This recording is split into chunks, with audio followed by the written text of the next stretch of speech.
Let's talk briefly about your the networks. What executives did you primarily deal with?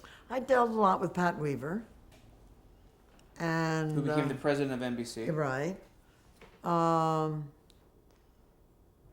And Hubble Robinson, the head of CBS, he and I had a big relationship, and that was how I was able to. In fact, I had, which I suppose I shouldn't tell the story. William Paley and General Sarnoff had an understanding that they would never raid each other's networks. The only time they ever did it, somebody did it behind the scenes, was when Jack Benny left NBC, I guess, for CBS. That was the only time it happened.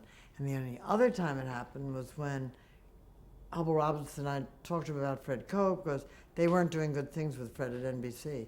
So I said to Hubble, you could have this remarkable man. And Hubble said, well, he'll have to leave NBC. And I said, no, I'm not going to persuade him to get out of his contract at NBC until I'm sure he has a contract at CBS. So Hubble and I had an understanding, which I was very proud of, because it was the second time historically it happened. Wow.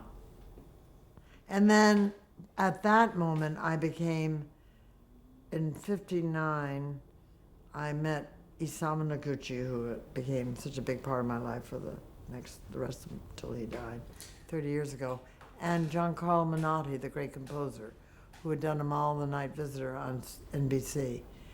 And he had just started the Spoleto Festival in Italy.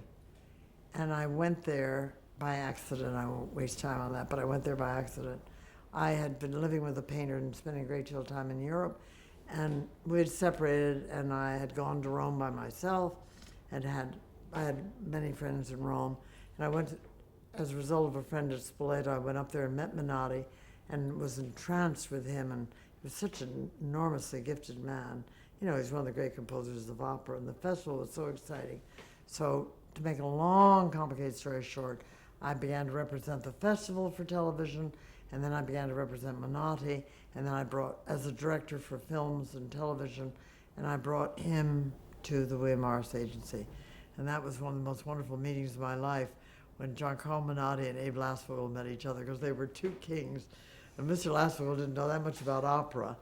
And Menotti loved show business, but they had such a marvelous time meeting each other.